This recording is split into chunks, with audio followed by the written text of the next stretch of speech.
My next guest was a member of Big Break Mexico. It was filmed in Playa Periso Golf Club in Riviera Maya, Mexico. Premiered on May 13th, I believe, in 2013. The winner received from the LPGA entry from the Lorena Ochoa, and that was Taylor that won that year. And had it been a male, it would have been the OHL Classic. And a bunch of money and prizes, and you know how Big Break takes care of their people. This guy, really solid player. He bombs drives. They should definitely serve drinks on his drives because they're hanging up there for a long time. Really good tee to green, pretty good flat stick. I mean, pretty complete player. One thing I'm jealous about is the fact that he keeps his composure. You know, you never know. You don't know if he's, 2 over or 5 under, just from the look of him. But anyway, Brent Long, welcome to What Would You Ask podcast. Glad you're here, buddy. Hey, thanks for having me. I appreciate it. No worries. Let's jump right into the quick hitter question. These questions are submitted from Big Break fans all over the place through all of our social media channels as well as our website. And Ashley from St. Pete asks, did the production aspect of Big Break affect your game? All the cameras and setup delays, etc.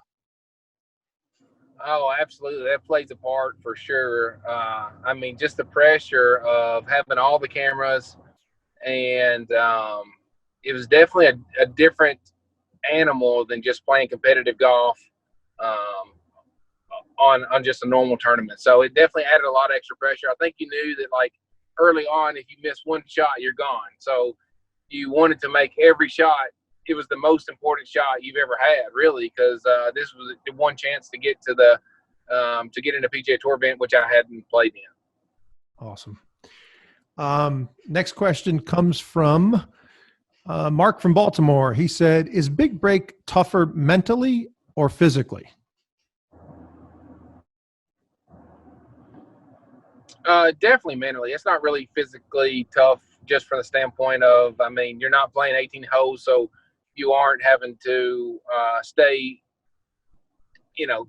fit through the whole round. But mentally it is, because you're limited to so many shots per day. And, it does take a toll from that standpoint. But I guess technically it could be a little physically, because there are some long days and you are tired, even though you're not really playing golf, just tired of the production, tired of being out in the heat, those type of things. But I still would say it's more mental than physical. Pat from Nebraska asks, you guys seem to be up very early in the morning. Take us through a typical day. Typical day, I think we woke up probably around 5:30. I think we were mic'd by 6 or 6:30 in the morning, eating breakfast. Then we would go to the driving range and have a brief warm-up. Didn't still know what we were doing that day. They had told us what we were going to do on the driving range while we were warming up. So at that moment, we might quit. If we're hitting drivers at that point, trying to go through our whole bag, we may quit and then come back and work on a flop shot if we're going to hit a flop shot that day. Or if we're going to be putting, we'll go, instantly go to the putting green and start putting. But they definitely threw a lot of curveballs at you, which was kind of fun. But you needed your whole game. You needed all your weapons to be sharp every day to go, into battle. Scott from San Diego asks, did you get close to anyone while you're on the show, and are you still connected today? Yes, Jay Woodson and I'd say we're the closest. We knew each other from mini tour golf before. We weren't that close before, but we weren't that close before. But during the show, we became really close. And after the show, while we were waiting for it to air, we became even closer. And then we started traveling together. And his family's been to my house and visited after the shows several years after it's been over. And then we end up playing the second Big Break in Reynolds Plantation. Mm-hmm. So we've had a lot of time together. Still great friends with him. That's awesome. Mike from Framingham, Massachusetts asks, what happened to the eliminated players? So they would get to go back and have cocktails by the pool all day, and they got to enjoy their visit because they couldn't go home. If they went home, everybody would know that probably they got eliminated. So they kept you on property. Everybody stayed until the very end. Got it. And you didn't have to deal with that because you went right down to the wire. So good stuff. All right. A quick programming note. If you want to have your questions answered by your favorite Big Break star, please submit them to us, and you can get us everywhere. As you guys know, all the social media channels, What Would You Ask Podcast, and also our website, whatwouldyoaskpodcast.com. So let's take us through the journey a little bit, Brent. Were you a Big Break fan? What motivated you to try out for Big Break? So I had, obviously when you play mini tour golf and Big Break's going on, they get a lot of mini tour players. So you know some players that were previously on it. I dated a girl that was on the Big Break. Her name was Taryn Durham. She was on, I can't even remember what episode she was on, to be honest. But she and I dated in college, and she was on it while I was dating her. And we ended up breaking up or going our separate ways. But just knowing so many people, and they would come to our Hooters tour event and do a tryout. And I went on, and they told me, hey, you're perfect for it. We just got somebody already committed that we don't need you right now, but we want to use you again. So I said, okay, that's fine. If I got on, great. If I didn't get on, it wasn't a big deal. But I'm glad I really got to go experience that. I think it really did help me. But I try out another year, and we worked out where I was able to be picked. And I remember I was in Target, and they called me, and I didn't know this random number, and I answered. It's Orlando, and I thought, I got to answer this. This could be Golf Channel, but you never know. And they called and said, hey, we just want to let you know you're going to be on Big Break.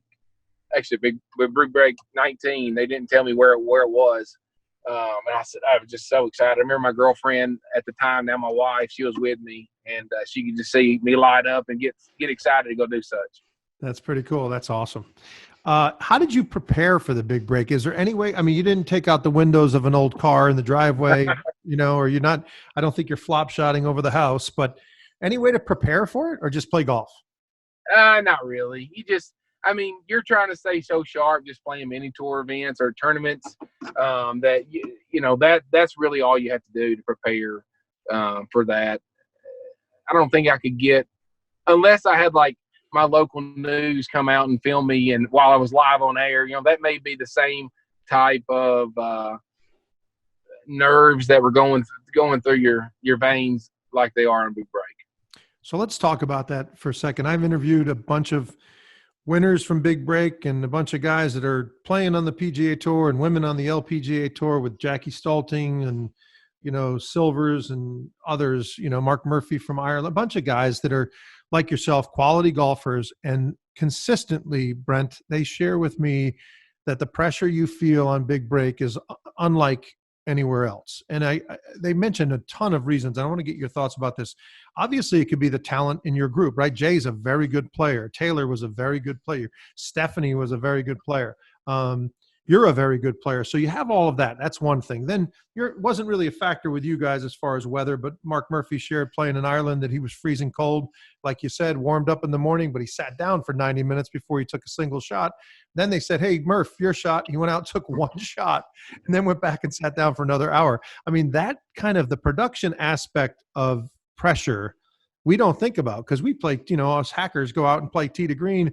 You don't ever feel pressure. Even in the PGA, those guys aren't taking one shot over a flop ball, and that could make or break your stay, right? I mean, that's a lot of pressure. Fair enough?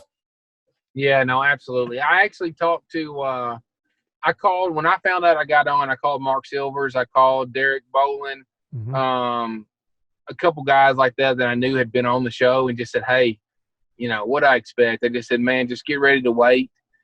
Just don't get frustrated because, it's just production. That's just what happens.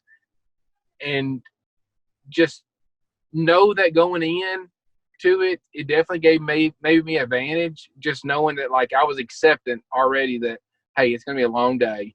I'm going to be waiting between shots. It's not unfair. It's just how this goes. So let's just keep a good positive mentality and get through this thing and take it as an advantage.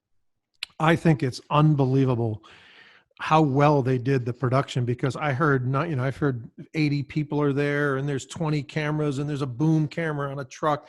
We as viewers never see this stuff, right? We know all Oh, that you're going through. We don't see any delays. Mark was mentioning that after the first hole against Lep, he was down early and made a tremendous comeback. But when he started, maybe it was one of the when he started making his comeback, they had like a 15-minute delay before he went to the next hole because they had to move stuff around. And he's like, all I wanted to do was go, right? Because he's got the momentum. He said, but like you said, he knew that, right? He knew going in that that's what so he had it in his mind. It wasn't like, what's taking so long? He wasn't pressured by that. He just knew it was part of the deal. So that's a great point. Let's talk about the actual event. I want to just give you some highlights, but before we do that, give us some perspective on some of the players. We've had Liebelei on. I think we're getting Chad on. We have not touched base with Taylor or Jay yet, but give the sense of Taylor. She won the whole thing. Tell us a little bit about her. Certainly got a lot of game. She does. She has a lot of game. She's just such a good driver of the golf ball. Like, if you get the advantage of the upper tees and you drive it so well, I mean, it's every girl. See, I dated Taryn Durham, so Taryn drove it unbelievable. And when I would play her, like, I'm over there hitting bombs 300 and something, but I didn't know where the hell they're going.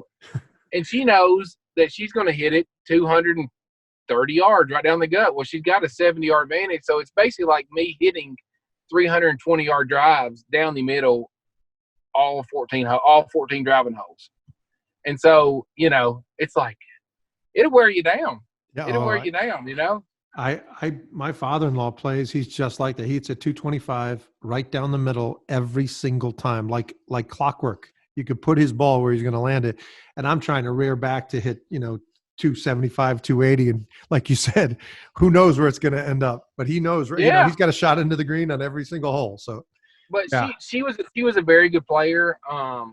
I don't know. I don't think she's playing anymore. I don't think she really played much after that event. I don't think she played the LPGA event, but she's a competitor. She played good. I think she played at Division II school in college, and they won the national championship. And maybe she might have won as well individually.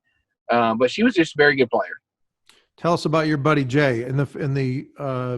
In my pick early on, I'll give you my top 5. And I remember I did this back in the day. We used to go and play. I don't know if you remember the Golden Tee games in a bar. You go spin the golden thing. Yep. Myself and a couple buddies of mine would go watch Golden Tee on Tuesday night. I think it was 9 or 10 o'clock Eastern. And we would meet because we'd all travel with our jobs. So when we were in town, we'd all get together and watch Big Break.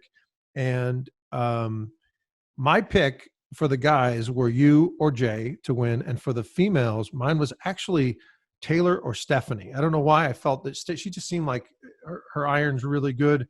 Lindsay wasn't bad. Liebelei wasn't bad, but those were my picks. Tell us about Jay. Jay is he's a great player. He's got power. He's got finesse. He's got some swagger. He's just an athlete. I mean, if you give the guy a dart game, he's going to beat you. If you play him in basketball, he's going to beat you. If you play him in tennis, he's going to beat you. I mean, just like that little, everybody's got those buddies. They're just a true athlete, and anything they do, they're going to excel in because they have that determination. His dad was a high school football coach and a very good golfer as well. They won state championships. I mean, so he was just driven that his whole life, and he's just a fighter. Got it. So Chad was his own guy, right? Talked to himself, kind of was out there, had his dance. He kind of lit it up a little bit.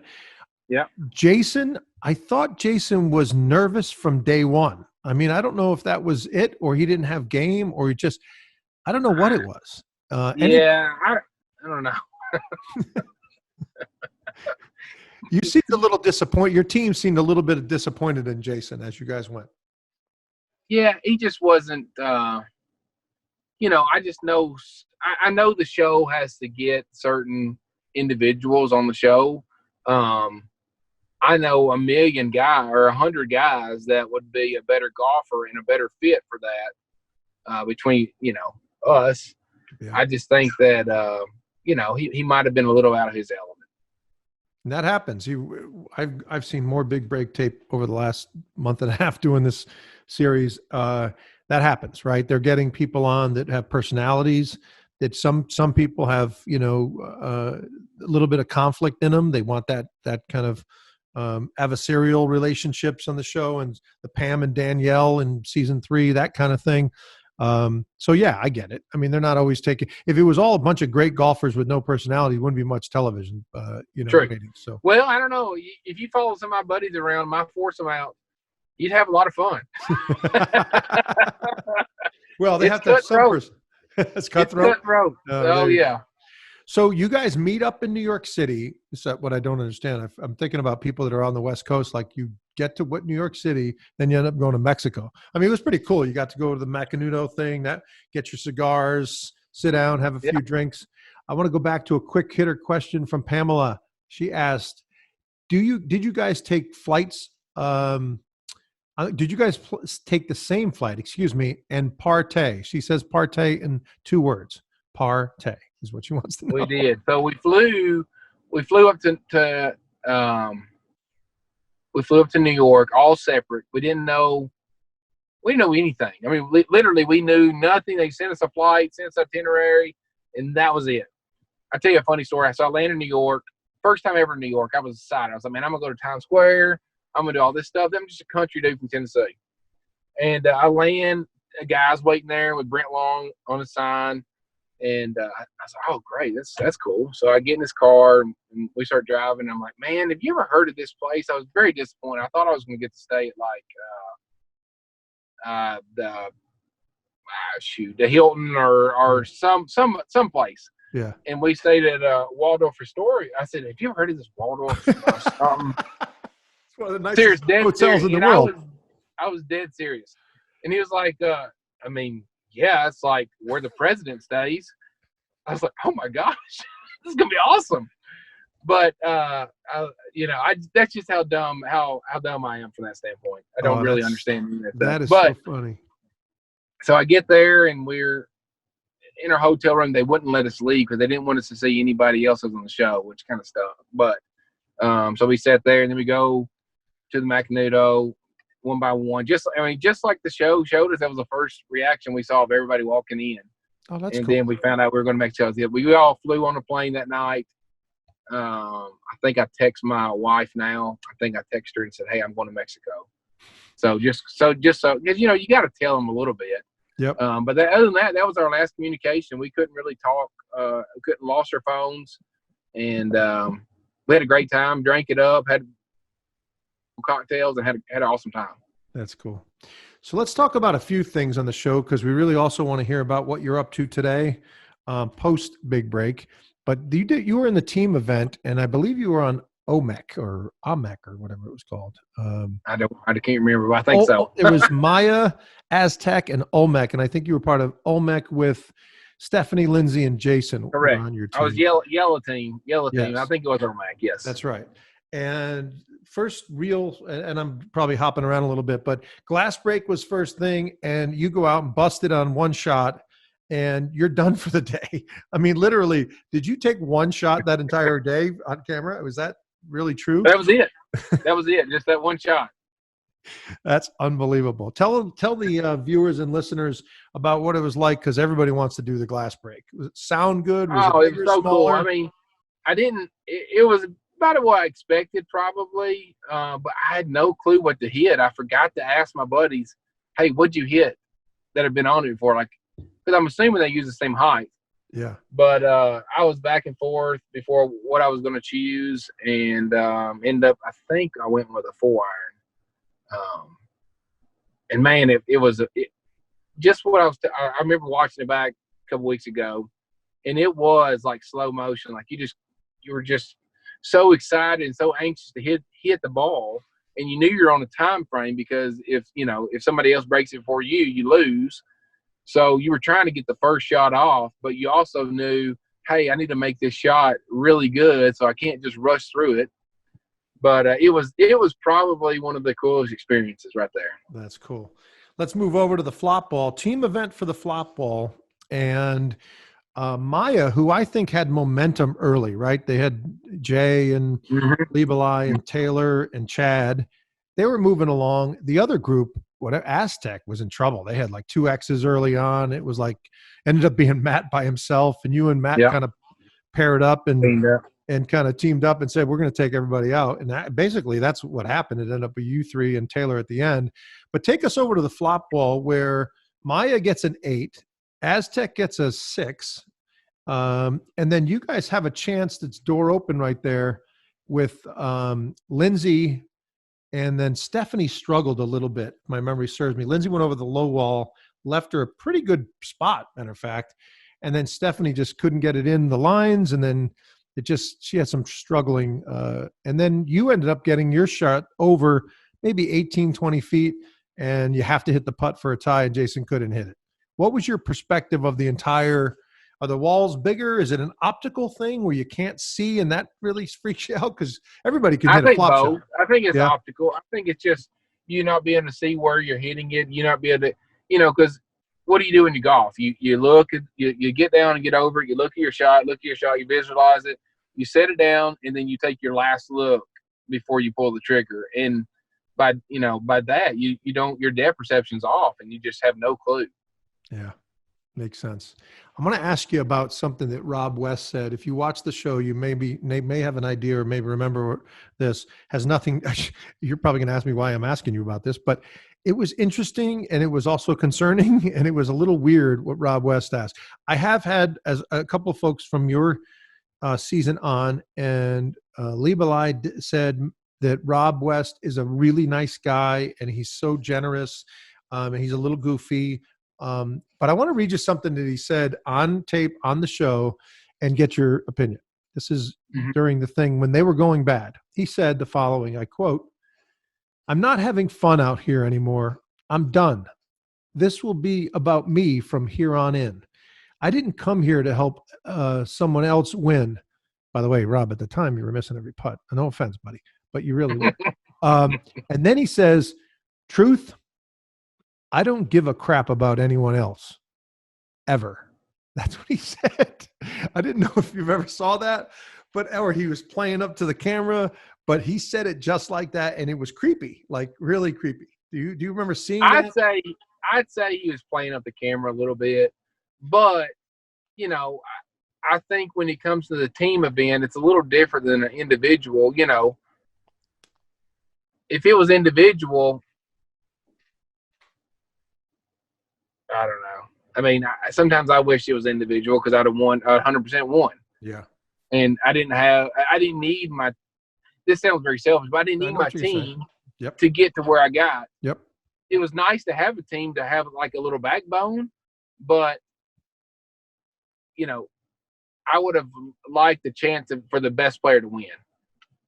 You know what I mean? I completely agree with that. I think if you asked a Stephanie or a Liebelei or some of the people that also got taken out, would they say, "Hey, listen, I'd rather be in charge of my own destiny, right, and not have to rely on others to do well." And I talked to Mark Silva's a perfect example of this. Brian Cooper, who was on Greenbrier as well. Yeah. Yeah. Brian said, I asked him about if there's any regrets, and he said, just that I wish I was playing better going into Big Break. He said he had the lefts on his driver. He kept yanking his drive off the tee, and that's what happened to him on the show. Silvers said the opposite. He said, I was playing really well going into Big Break, so I felt really comfortable about it. When you get a team thing, if you're playing well or you're not well, I guess you can get carried if you're not playing well, and ultimately it will be the undoing of yourself. But if you're playing well, I'm not sure you want to be on a team. Maybe you just want to be by yourself. It's interesting how you get, and you don't have a choice. You just go when they tell you to go, right?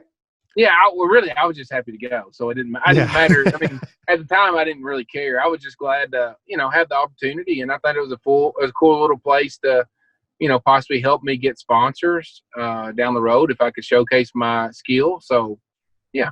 And we're going to touch on that in a second. A couple other things real quick about the play. One is you had an opportunity to meet a legend in Lorena Ochoa. What was it like meeting her? Pretty cool. She was, she is a legend.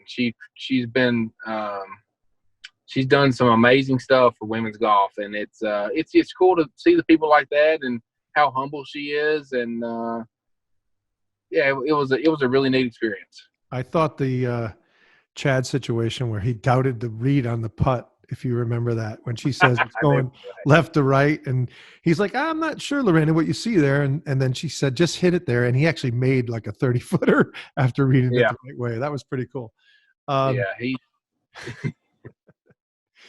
So let's talk about your match, the elimination match with Liebelei. I thought that match was probably one of the best match. I mentioned the Mark Silver's Lep match when Lep went out shooting just darts at sticks, and Silvers was down a couple early, and then he came roaring back and then won that match.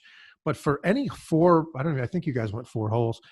It was just unbelievable. It was so riveting that it was the first time and only time in Big Break history that they did not conclude the elimination event. You may not remember this, but look it up. They put to be continued. And that's how that week's episode ended. The only time in history of Big Break, they actually came back to it to see if she made that chip out of the bunker, which is, when you're watching it on Golf, Pass or whatever it is, I'm watching it one after the other, and it was really cool. I'm like, to be continued. Anyway, tell us your thoughts about that match. I mean, you go out right away, hole number 1, you're up 1 early on. Are you thinking, what's your perspective of her as a player? You're thinking, I'll take this out in a hole and be done with it? Or I thought I was picking the weakest link, but obviously I wasn't. That's a good point. It was very. I thought I got a 1-up lead. I thought, okay, this is I'm kind of a good position. Let's try to get one more, and then we can kind of cruise it on in here. But it just didn't work out that way. So she kept fighting back, and it was incredible. I had no words to explain it. It was that impressive. She says at one point, so you guys go eagle. You were 3 under after 2 holes. And I know that happens, but again, folks, think about what's happening here.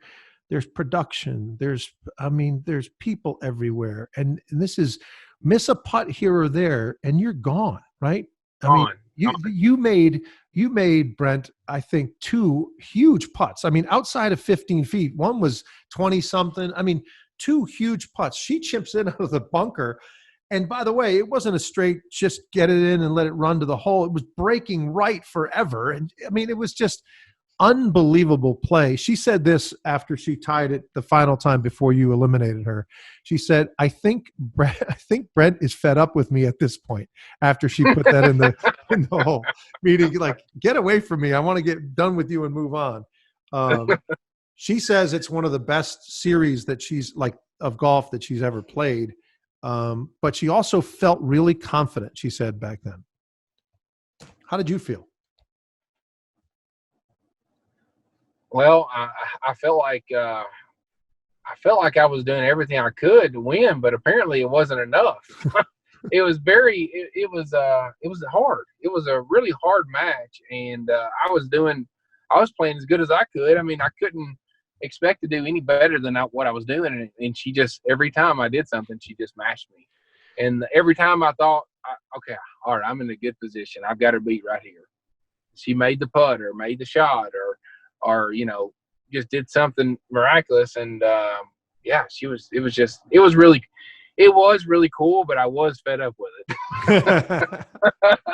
So you end up burying a 25-foot birdie. That's what sent her home. And that's how it closed out. And then the final elimination, Taylor, who hadn't been to elimination match at all until she got to the end of the semifinals, she defeated you in the semifinals and then took Matt out to win. Any specific memory on the finals? Honestly, I haven't seen that since 2013. I didn't watch that this time because I've just got too many kids at home, and I for some reason didn't see it. I got it recorded. I do want to watch it, but I haven't seen it again. I do remember I had an early lead, I'm pretty sure. Yeah. And I know I scored it at the very end, but I can't remember how that all played out. Well, I'm not going to steal it for you. You just take a look at it because it's a pretty cool. You really played well with a few errant shots. I mean, but just to think about the pressure. By the way, did you watch?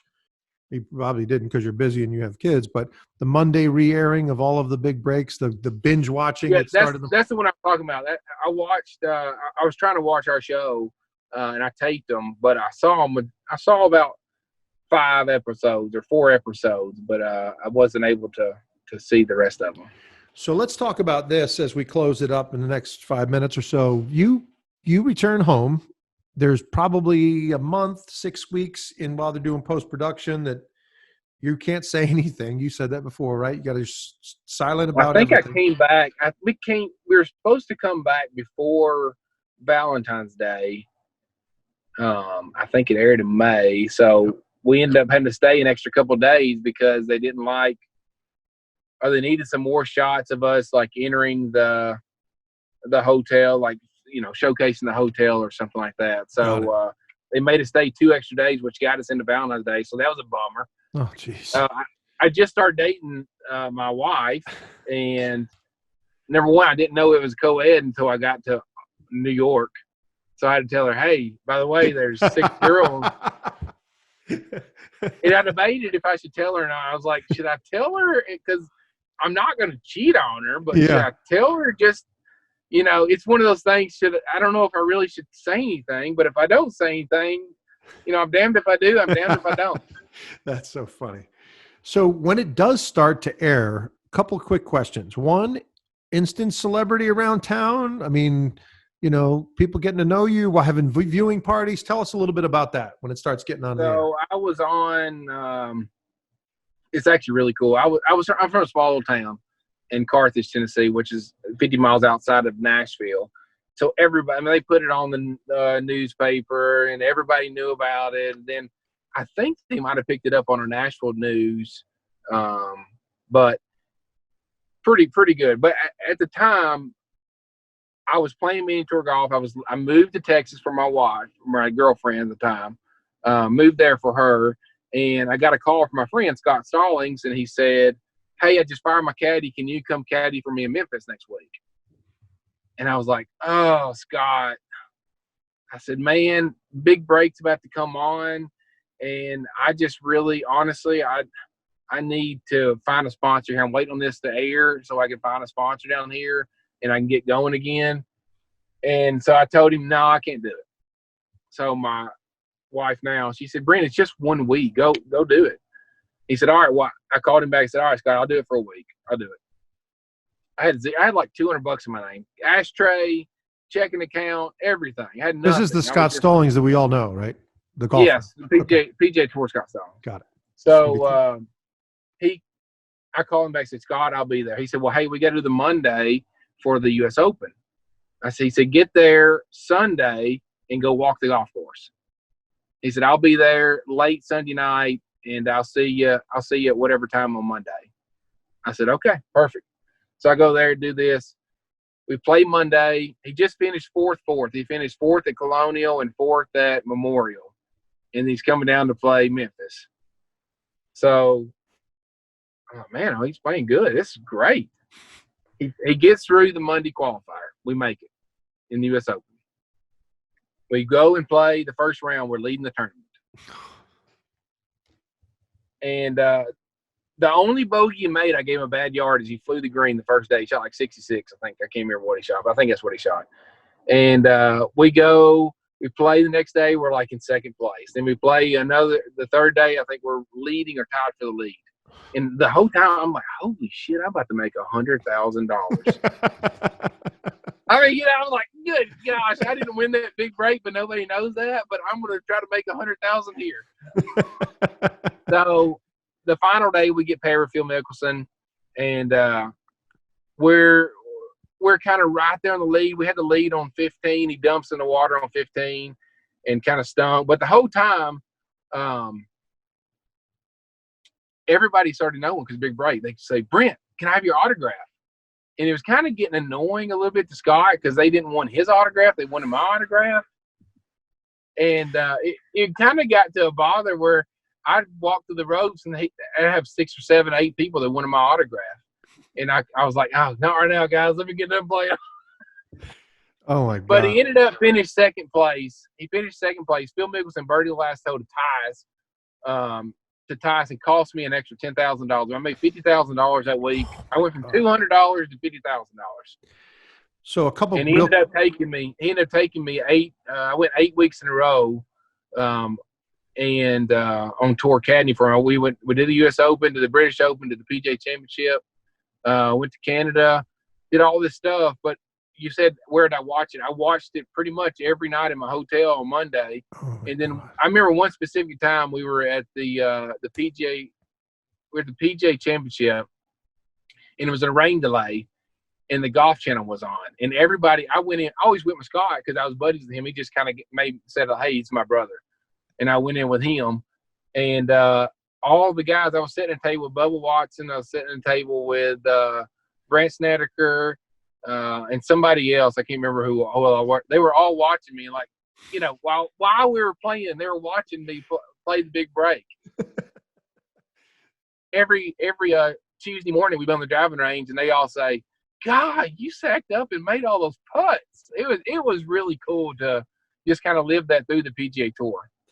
So a couple quick questions. One is, when you gave him the bad yardage, does he get pissed off at you after the round? Is it, what kind of communication? I mean, when you say you give him a bad yardage, are you giving him 182 when it's 165, or is it 167 and you was 163? Yeah, I can't remember. I used to know the story real well, but I think I gave him, I took the back yardage, or I took the middle yardage and added my pin versus the front yardage. He missed it by it was like 7 or 8 yards off. Oh, got it. So he made only bogey today. Got it. So tell us. But you own it. You just own it. You just say, hey, Scott, that was my bad. You hit a really good shot. Yeah. Let's go on and try to get this up and down. You just accept it and say, hey, I screwed up. Right. But let's don't dwell on the past. Let's just try to make par. That's smart. That's what a good caddy does. You're right. So tell us, so now you return home. You've got this, you know, some media, you've got people. Are you in airports and grocery stores doing some autographs because of this kind of thing? Yeah. I mean, you really do. I mean, you get more recognition than you realize than I ever thought it would be. Yeah, that's cool. How about from a sponsorship? You have a really well-rounded game. Did anything come of that? Did you expect more? Tell us a little bit about that. I probably expected more, but I'm not a guy that's going to sit there and promote myself like, you know, some of these people. I want my game to do that. But I ended up finding a good sponsor that sponsored me and got me through a couple years, and he was unbelievable. So I had some good luck. That's awesome. So tell everybody what you're doing today. Where are you geo-wise? What are you doing for a career? Give us an update. I am in Murfreesboro, Tennessee, selling real estate.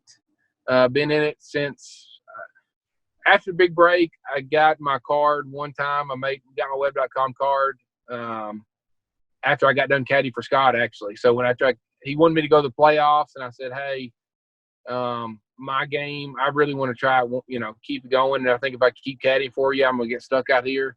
So I want to play, and I ended up making it all the way through Q school that year. Wow. So I did that, and then after that year, I ended up getting my real estate license in 2015 after we got married, got pregnant. And now I have 4 girls that are 5 and under.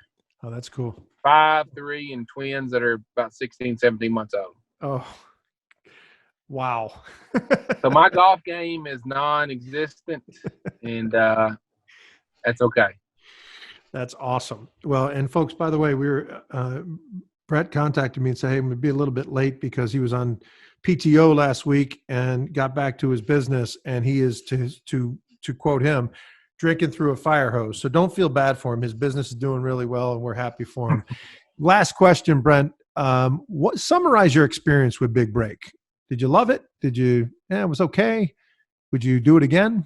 Kind of thing. Absolutely. I loved it. It was, anytime you can get exposure like that and test your game under that pressure, I mean, that's what we're all in. That's why we all play the game. That's all we play competitions. We want to get ourselves in that kind of pressure and see how we perform. And it was an incredible experience. I would encourage everybody to do it. And if I got asked to do it 7 more times, I'd do it 7 more times. That's awesome. So I really enjoyed it. The Golf Channel, great people, the Big Break staff, incredible friends, and they have a good time. So, Listen, yeah. I will tell you this. They get you drunk before every interview. I've heard about the open bars that you have. They want you. They're encouraging booze. Yeah. They want you to get really drunk and loose and say some stuff that your mom and dad would be proud of. But I held it together. I didn't do it. I didn't fall in their trap. Good for you, Brent. Thank you so much for your time today. We really appreciate it. Absolutely. Thank you. All right. Take care, buddy.